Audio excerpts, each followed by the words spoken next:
देखिए constant relation पर based हम ये क्वेश्चन को चलते हैं, ठीक है। देखिए क्या कह रहा है कि ये ट्रायंगुलर वेज है या कोई ऑब्जेक्ट है, उस ट्रायंगुलर वेज को इसका इंक्लिनेशन आपका एग्जाम दे देगा। सपोज कीजिए इसका इंक्लिनेशन है थीटा। अब कह रहा है क्या कि इसको मैं v से ले जा रहा हूं इस वॉल के करीब, तो ये स्फीयर जो कि वॉल से कांटेक्ट में है, वर्टिकल वॉल के, ये कितना से ऊपर जाएगा। हमेशा याद रखिए स्फीयर रिस्ट्रिक्टेड है ऊपर जाने को, इसको बोलते हैं कंस्ट्रेंड रिलेशन पर बेस्ड क्वेश्चन। तो कैसे सॉल्व करेंगे, तो आप हल्का सा ध्यान दीजिए, जहां पर वो सट रहा है उसको देखिए, ये स्फीयर को और ये ट्रायंगुलर वेज को, तो यहां पर सट रहा है ना, देखिए कांटेक्ट यहां है, तो आप इसको ऐसे पहले प्रोजेक्ट कर लीजिए, ऐसे, और ये कितना है, ये भी है, ओके। फिर आप ये देखिए, ये कांटेक्ट पॉइंट, आप इसको ड्राइंग भी कर लीजिए, ये सेंटर ऑफ स्फीयर है, इसको ऐसे ड्रॉ कर लीजिए, और आप समझ रहे हैं ये अगर थीटा होगा, इसको हल्का सा ये कंस्ट्रक्शन में ले आइए, तो ये थीटा होगा, तो ये कितना होगा, ये थीटा हो जाएगा, तो ये थीटा हो जाएगा, और ये कितना हो जाएगा, ये 90 माइनस थीटा हो जाएगा, है ना। तो ये वर्टिकल है, तो ये कितना हो जाएगा, ये एंगल थीटा। अब आप प्लीज आप ये देखिए कि स्फीयर वर्टिकली अप से जा रहा है वी स्फीयर से, तो इस डायरेक्शन में कितना से चला जाएगा, इस डायरेक्शन में, तो इस डायरेक्शन में जाएगा वीएस कॉस थीटा से। अब आप ये देखिए v है, और ये आपने अभी ये एंगल हमें कितना बताया था, ये बताया था 90 माइनस थीटा, और ड्यूरिंग द मोशन ये दोनों मोशन में ये सटा हुआ है, आपस में एक पॉइंट पर सटे हुए हैं। इसका क्या मतलब है, इसका मतलब ये है कि ये वेज जितना वेलोसिटी से इस डायरेक्शन को जाएगा, उतना ही वेलोसिटी से ये स्फीयर इस डायरेक्शन को जाएगा। तो आप देख लीजिए ये 90 माइनस थीटा है, तो ये इधर की ओर आप इफेक्ट ले लीजिए, तो कितना इफेक्ट होगा इस v का, v cos 90 माइनस थीटा। अब दोनों इक्वेशन को आप बराबर कर दीजिए,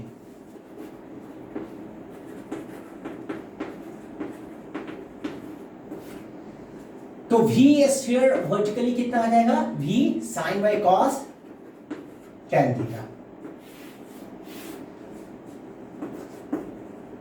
यही आपका आंसर है। तो आप ऐसे चलिए, है ना, प्लीज।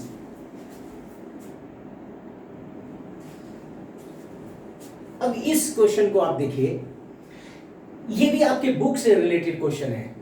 देखिए ये क्वेश्चन क्या कह रहा है कि इसमें टू ट्रायंगुलर वेजेस हैं, एक वेज ये आपको दिख रहा है, ये कोई ऑब्जेक्ट है ट्रायंगल टाइप का, और ये भी एक ट्रायंगुलर वेज है, और ये फिक्स्ड इंक्लाइन प्लेन है थीटा 1, और ये फिक्स्ड इंक्लाइन प्लेन है थीटा 2। अब क्वेश्चन क्या कह रहा है कि इसको मैंने गिरता हुआ देखा ए एक्सेलरेशन से, आपके एग्जाम में कह देंगे कि इसका एक्सेलरेशन फॉलिंग एक्सेलरेशन ए है, तो उस वक्त इसका एक्सेलरेशन क्या होगा, up the incline. A dash आपको निकालनी है, थीटा 1 थीटा 2 ए आपको दे रखा है, तो फिर आपको हल्का सा सोचना है कि ये कहां पर कांटेक्ट में है, आप उसको देखिए। तो देखिए प्लीज, ये यहां पर कांटेक्ट में, ये दोनों ऑब्जेक्ट, दोनों ट्रायंगुलर ऑब्जेक्ट जो है वो यहां पर कांटेक्ट में है, ओके भाई साहब। अब आप ये एंगल आप बना लीजिए, ये कितना होगा, थीटा 1। उसी तरह ये एंगल आप बना लीजिए, कितना होगा, थीटा 2, बिकॉज इट्स ऑब्वियसली ये अप द इंक्लाइन जाएगा, ये अगर डाउन द इंक्लाइन ऐसे गिरता है, तो ये along द इंक्लाइन ऐसे ए से जा रहा है, तो ये कितना से जाएगा, आपको ए डैश निकालनी है बस। तो ये कांटेक्ट सरफेस क्या है, both are in always contact according to the question, आपके कह रहे हैं। तो आप ये देखिए ए का इधर क्यों इफेक्ट कितना हो जाएगा, ये बता दीजिए आप, कितना हो जाएगा, ए कॉस थीटा 1, और फिर देख लीजिए ए डैश का इधर की ओर इफेक्ट कितना होगा, इधर की ओर प्लीज, कितना होगा ए डैश cos थीटा 2। अब ये दोनों एक्सेलरेशन और या दोनों वेलोसिटीज अगर सेम हो तो ये आपस में सटे रहेंगे, सेपरेट नहीं होंगे, और यही हमारा क्वेश्चन है। तो आपके क्या हो जाएंगे answer, a cos theta 1 equal to a dash cos theta 2 means a dash equals, a dash आपको निकालनी है तो a cos theta 1 divided by cos theta 2, ये आपका हो गया। प्लीज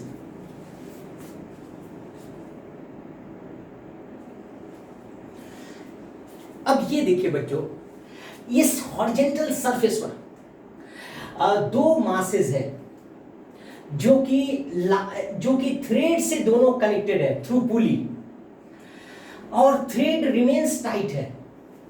ओके, अब आप ये देखिए, इसको मैं खींच रहा हूं, इस ब्लॉक को कितना से इंस्टेंटेनियसली मैं पुल कर रहा हूं, जब ये एंगल थीटा 1 और थीटा 2 है तो मैं इसको कितना से खींच रहा हूं, V1 से। तो आपको ये बताना है कि इसका अलोंग द प्लेन इसकी वेलोसिटी क्या होगी इस ब्लॉक की। तो सपोज इस ब्लॉक की वेलोसिटी क्या होगी, v अलोंग द सरफेस, और दोनों जो है वो सरफेस नहीं लीव कर रहा है, दोनों सरफेस पर है। तो आपको इसका इस ब्लॉक का वेलोसिटी निकालना है। तो बहुत सिंपल है, इस क्वेश्चन को आप वेरियस मेथड से सॉल्व कर सकते हैं, लेकिन इंस्टेंटली मैं इससे सॉल्व कर रहा हूं। आप प्लीज देखिए, ये V1 है ना, आप एक हल्का सा कॉन्सेप्ट लगाइए कि थ्रेड क्या है, इनएक्सटेंसिबल। हमारा प्रोसेस क्या होगा, थ्रेड क्या है, इनएक्सटेंसिबल, और टोटल लेंथ और टोटल थ्रेड लेंथ क्या है, कांस्टेंट। मतलब इनएक्सटेंसिबल है और कांस्टेंट है, मतलब थ्रेड के लेंथ चेंज होने वाले नहीं है। तो बस वही कॉन्सेप्ट आप लगा दीजिए।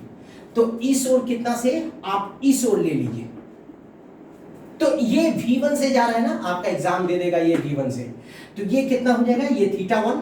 तो V1 का इधर की ओर इन्फ्लुएंस कितना हो जाएगा, V1 cos थीटा 1। और जब ये ब्लॉक ऐसे जाएगा तो आप ऐसे भी एक्सिस खींच सकते हैं ना, ये सपोज कीजिए एक्स एक्सिस है, ये सपोज कीजिए वाई एक्सिस है।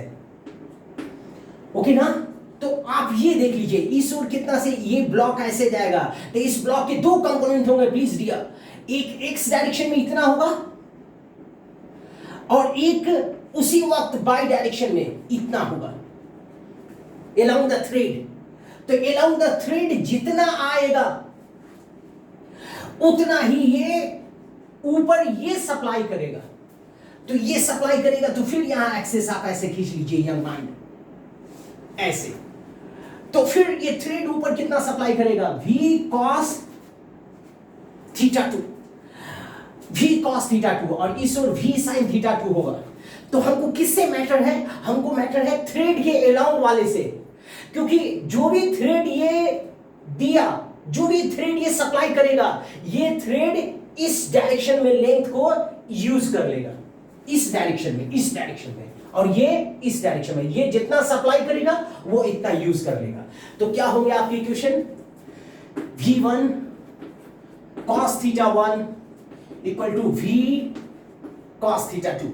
तो V comes what, V1 cos theta 1 by cos theta 2। ये आपके आंसर हो गए। प्लीज देख लीजिए, बहुत सिंपल है ना। इसी को बोलते हैं constraint relation. We will focus much more question on this, है ना। आप हल्का सा सोचिए, कॉमन सेंस लगाइए कि थ्रेड का लेंथ कांस्टेंट है भाई साहब, जितना ये थ्रेड बढ़ेगा उतना यही इसी ने सप्लाई किया होगा। तो बस ऐसे आप कंपोनेंट को ड्रॉ करना सीखिए। प्लीज देख लीजिए।